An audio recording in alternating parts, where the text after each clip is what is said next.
Hello everyone, and welcome to Dammit Jim's Gun Info. Today we're going to briefly touch on long-range shooting for accuracy. As you can see, the firearm in front of you is a Remington 700 in 308. It has a mil-dot reticle with the target turrets, so you can make your adjustments externally and just make your adjustments by turning the knob as far as windage and elevation. Some scopes have them internal where you have to remove a cover, make your adjustments, and then return the cover. This allows you to make the turn of the turrets outside without having to readjust anything, and allows you to zero your weapon. Then you can loosen the knots of the top of the turret, and then you can re-zero your turret once your scope has been zeroed at whatever your specific range is that you're going to be shooting. Now, what you can end up doing to help yourself being a more accurate shooter will end up being using a pair of directional binoculars that actually tells you the compass heading in the direction that you're actually shooting. There is a cosine indicator and a level bubble that actually can tell you whether you're shooting level, you're shooting uphill, or you're shooting downhill, which may affect your accuracy and your windage and elevation on a distant target. Additional things that you can end up doing depending upon the range that you're going to is you can make your own homemade wind flags. This is just some red and white twine with some clamps that you can clamp either on your target or between yourself and the target, so that you can get an idea of the direction of which way the wind is blowing, so you can make your adjustments for windage and elevation accordingly.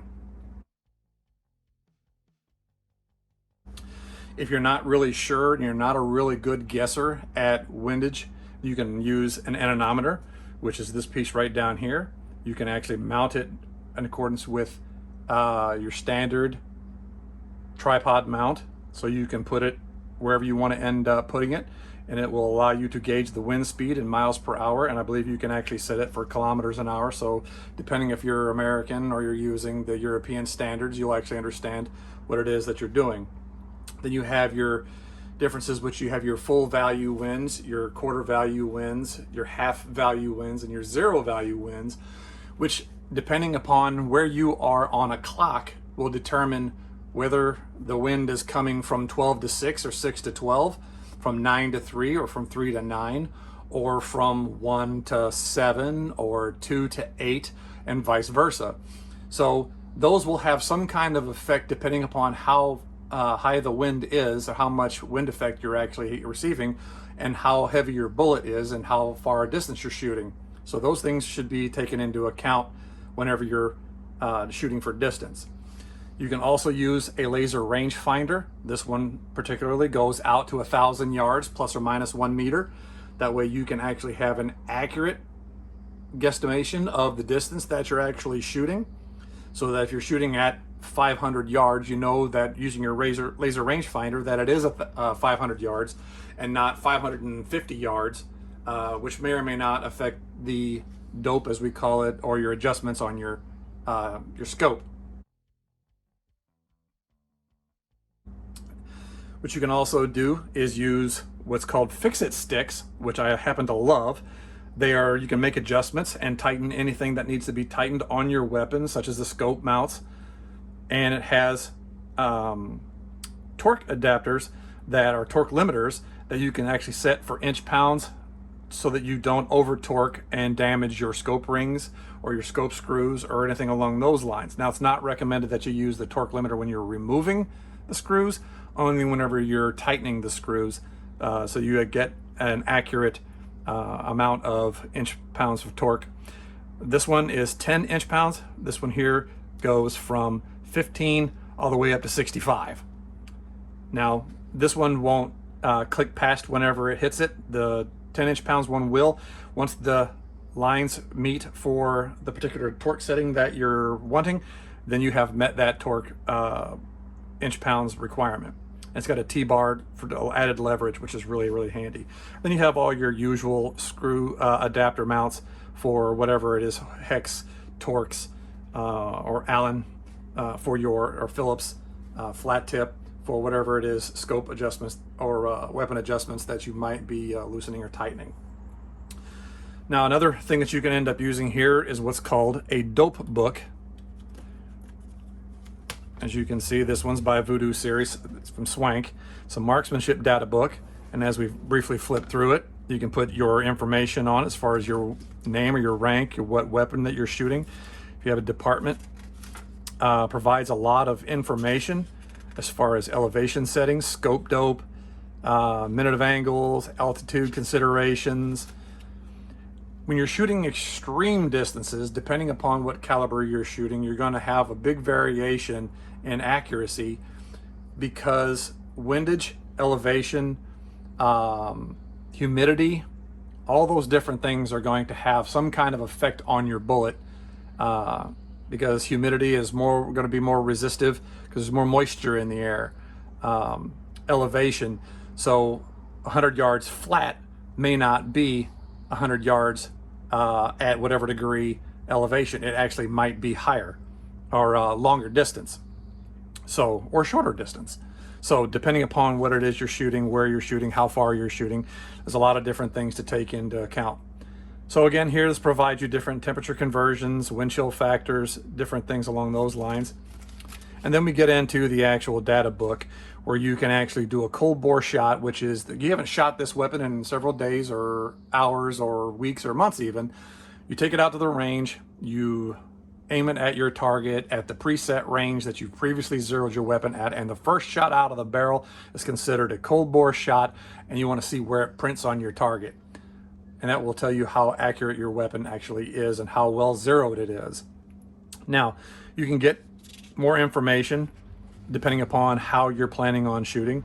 If you're actually planning on shooting law enforcement, you may have to engage human targets, so you may end up having to make the dope adjustments and practice shooting at a human-sized target.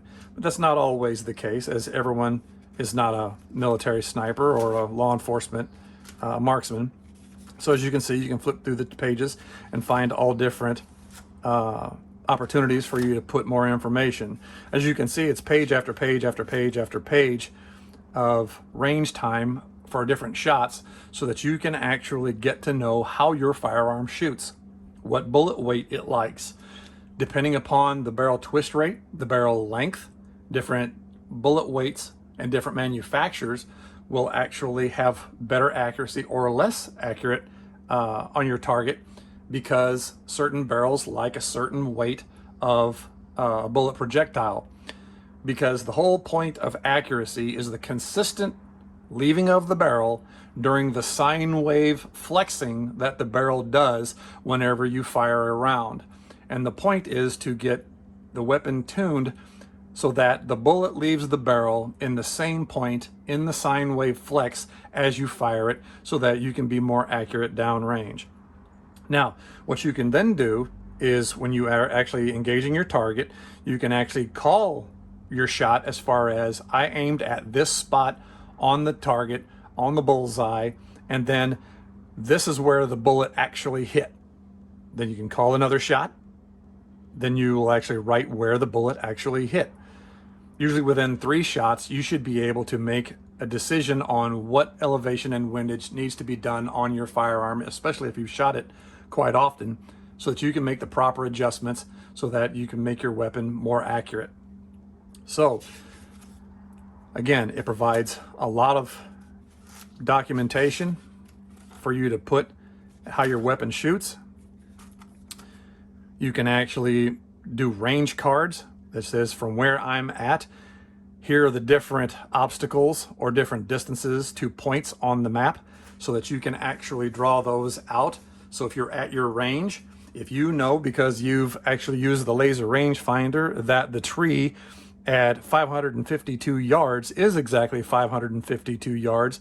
So if you put a target in line with it, you know you're shooting at 552 yards.